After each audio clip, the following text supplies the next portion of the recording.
Hello everyone, my name is Samuel Cahyawijaya. Today I'm gonna present IndoNLG, benchmark and resources for evaluating Indonesian natural language generation. So what is IndoNLG? It is the first ever fast resource for training, evaluating, and benchmarking on Indonesian natural language generation tasks. So why do we need to build this IndoNLG? First of all, Indonesia is the fourth largest internet user with around 175 million users out of 4.5 billion users worldwide, just below China, India, and United States. Despite the huge number of internet users in Indonesia, there has been relatively few prior work on developing accurate NLG system for Indonesian language. Furthermore, Indonesian consists of multiple languages, with around 700 local languages to be exact. These languages are considered as low-resource languages in NLP, and some of them are even extremely low-resource, with only a tiny amount of written resources can be found. The top 3 languages in Indonesia are Indonesian, Javanese, and Sundanese. In total, these 3 languages are spoken by more than 200 million native speakers. To push the advancement of NLG research of these 3 low-resource languages, IndoNLG provides a complete set of NLG resources covering these 3 largest languages in Indonesia. So specifically, IndoNLG provides 3 things. The first one is a benchmark covering 6 different tasks across 10 different datasets. Secondly, IndoNLG offers a large-scale pre-trained corpus covering the 3 largest languages in Indonesia with around 4 billion words and 276 million sentences in total. We call this pre-training corpus dataset as Indo4B+. Lastly, based on this Indo4B+, we built 2 large pre-trained language generation model with 2 different architecture.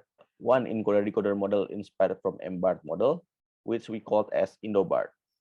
And another one is decoder-only model inspired from GPT-2 model, which we called as IndoGPT. Now, let's discuss about IndoNLG benchmark. We will go through some statistics and examples of each dataset. IndoNLG covers 6 different tasks, which are machine translation for 3 different language pairs, document summarization tasks, question answering, and open domain dialog tasks. In total, IndoNLG consists of 10 different datasets, as shown here on the table, and I will explain each of the dataset in more detail in the following section. So the first task is English-Indonesian machine translation task, and for this task, we incorporate 3 different datasets, each with different domain. The first dataset shown here is from religious domain, collected from the Bible. We built a parallel corpus of the Bible by chunking and aligning the text by first level. This dataset consists of around 30,000 data samples. And the second dataset is from TED Talk Parallel Corpus, which is published by Shi et al. 2018. This dataset consists of around 93,000 samples, covering a wide variety of domains. The data samples of both datasets are shown here on the right. The third dataset is English-Indonesian News Parallel Corpus, which is introduced by Guntara et al. In 2020. The dataset consists of around 42,000 samples, which is collected from multiple news sources. The second task in IndoNLG is Sundanese Indonesian machine translation task. The dataset is collected from Bible, which is also chunked and aligned by first. This dataset consists of around 7,000 data samples. Similarly, the third task in IndoNLG is Javanese Indonesian machine translation task. This dataset is also collected from the Bible corpus, which is also chunked and aligned in the first level. Similar to the Sundanese Indonesian dataset, the Javanese Indonesian data also consists of around 7,000 data samples. The fourth task in IndoNLG is open domain dialog generation task. For this task, we employ express-only dataset, a multilingual dialogue dataset introduced by Zhao Chiang et al. In 2020. The dataset consists of around 18,000 Indonesian dialogue samples with average turn of around 14 turns per dialogue. The next task in IndoNLG benchmark is summarization task. In this task, we employ two different datasets. The first dataset is IndoSum, which is developed by Kurniawan et al. In 2018. And the dataset consists of around 20,000 samples and is collected from multiple Indonesian news sources such as CNN Indonesia, Suara.com, and Kumparan. The second dataset for summarization task is an abstractive Liputan 6 summarization dataset introduced by Koto et al. In 2020. The dataset consists of around 215,000 samples and is collected from an Indonesian news source, Liputan 6. The dataset provides two different validation and test partitions, which are canonical and extreme. The extreme partition is a subset of the original canonical partition, which only consists of data with high novel foregrounds, which makes this partition more challenging for evaluating the summarization task. The last task in IndoNLG benchmark is question answering. For this task, we employ a multilingual QA dataset, TDQA, which is published by Clark et al. In 2020. We extract the Indonesian language QA data from the TDQA and gathered around 6,000 samples. And we generate a new train validation and test split from this dataset. Now let's discuss our pre-training dataset, which we called as Indo4B+. Indo4B+ is a large pre-trained dataset for Indonesian, Sundanese, and Javanese, with more than 3.6 billion words collected from multiple sources. The dataset consists of both colloquial and formal text data. Here are the statistics of our Indo4B+ dataset. Most of the text data are Indonesian, with only around 1 to 2% data are Sundanese and Javanese. From the Indo4B+ dataset, we built two large pre-trained language generation models, which are IndoBART and IndoGPT. Our IndoBART is an encoder-decoder transformer based on MBART, with around 132 million parameters, while our IndoGPT is a decoder-only model based on GPT-2 with around 117 million parameters. To train this model, we first perform rebalancing on the Indo4B+ dataset to increase the pre-training size of the Sundanese and Javanese data. And then we pre-train each model for 600,000 steps, following the pre-training objective of each of the corresponding model. Now let's move on to our experiment result.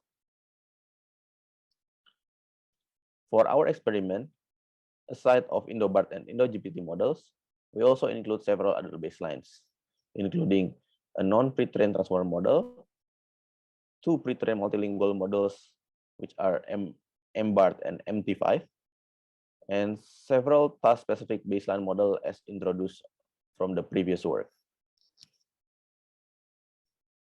For machine translation tasks, MBART large and MT5 small achieve highest score on English-Indonesian language pair, while for Sundanese Indonesian and Javanese Indonesian translation tasks, MT5 small and IndoBART perform relatively well compared to the other models.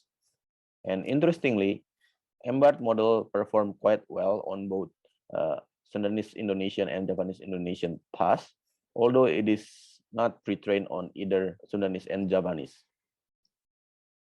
This suggests a positive transfer between the closely related language, which in this case comes from Indonesian data on the MBART large pre-training corpus. For summarization tasks, MT5 and IndoBART yields a better score compared to the other models, except on the Koto et al. Baseline. This is probably due to a different modeling strategy of Koto et al. Model, which is specifically tailored for summarization tasks. On IndoSum dataset, MBART large and IndoGPT performs better than the other models. In question answering and open domain dialogue tasks, IndoBART and IndoBART achieve higher scores compared to the other models. Although all the scores on XPersona dataset are very low, we hypothesize that this is due to the one-to-many problem in the open domain dialogue task. We further conducted human evaluation from our results, and based on our human evaluation, IndoBART last model produced the closest score to the ground truth label, followed by IndoBART, MT5, IndoGPT, and lastly, the non-pre-trained transformer model. Lastly, we show the performance efficiency trade-off of all models across all tasks. From this experiment, we can conclude that despite having a lower score compared to IndoBART last model, IndoBART and IndoGPT models are far more efficient in terms of space complexity and inference time. Our results suggest that pre-training on local, highly related languages leads to a better performance efficiency trade-off for the target languages, for those local languages, compared to the massively multilingual pre-train of huge model such as IndoBART and MT5. To use our model, you can directly import the model from Hugging Face package and using our IndoNLG tokenizer for tokenizing the input. To utilize our IndoNLG benchmark and all the downstream tasks included inside IndoNLG, you can access all the data from our GitHub repo on https://github.com/indobenchmark/IndoNLG. That's all for our presentation. Thank you very much for listening. And don't forget to follow our GitHub repository. Thank you.